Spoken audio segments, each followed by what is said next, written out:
Hey there, I'm Anthony and welcome back to the channel. If your team has a routine for collecting client reviews at the end of a case, you're going to want to listen closely because that exact routine might have just become a major compliance issue. Google recently rolled out some massive updates to the review policy, and they're using much smarter detection tools to crack down on how businesses gather feedback. Practices that used to be standard operating procedure for almost every law firm out there are now actively triggering penalties.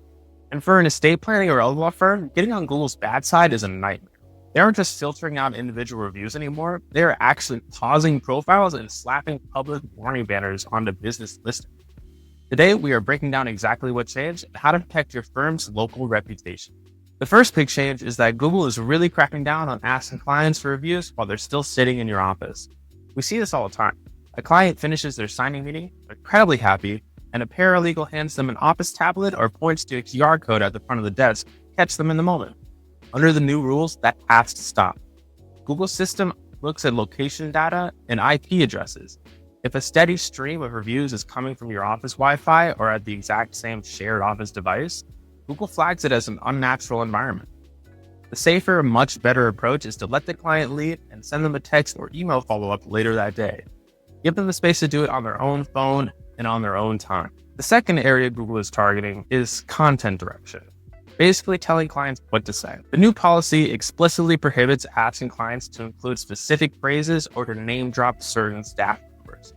A lot of firms run internal contests or give staff bonuses based on how many times an associate or paralegal gets mentioned by name in a 5-star review. The Google system is now scanning for those exact kind of patterns, like a sudden spike in reviews repeating the same keywords or employee names. When reviews look coached or forced, they get wiped. Instead of pushing for a script, keep your request entirely open-ended. Let the client talk about how they felt, how much simpler the process was than they expected, peace of mind they walked away with. Those are the authentic stories that actually convince future clients anyway. Next up is something called review gating.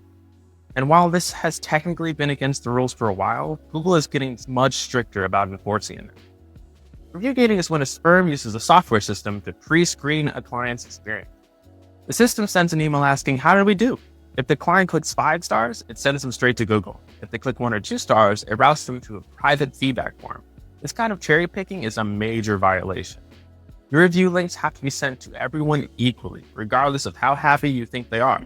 If a client had a less than perfect experience, hiding the review link is no longer an option.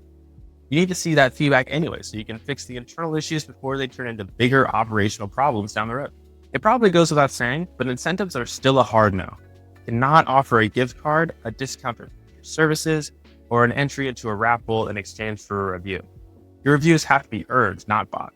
And on top of that, Google is now filtering out AI-generated text. Even if a client genuinely loved working with you, they can't just use ChatGPT to write their public feedback. If Google's filters detect AI writing patterns, that review gets flagged as spam and deleted immediately.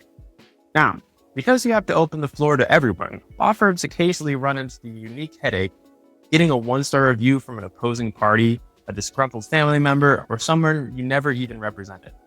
When this happens, don't panic. Definitely don't get defensive. Writing a heated public response or detailing case specifics to win the argument looks terrible to prospective clients. It can get you in trouble with state ethics rules. Keep your response short, neutral, and professional. Just state clearly that you have no record of a client by that name. Invite them to contact your office privately to resolve any issues and flag the review to Google for a policy violation. While these updates might feel a bit strict, they're actually great news for firms that do the things the right way.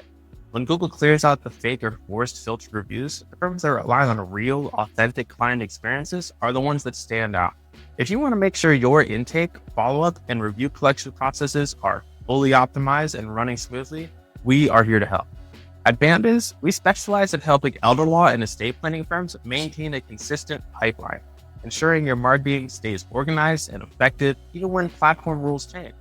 You can schedule a free 15-minute call with our team today at bambiz.net. If you found this video helpful, give it a like, share it with your team, and subscribe so you never miss an update. Have a question? Drop a comment below and let's talk. Keep your review process safe, your profile clean, and your reputation intact.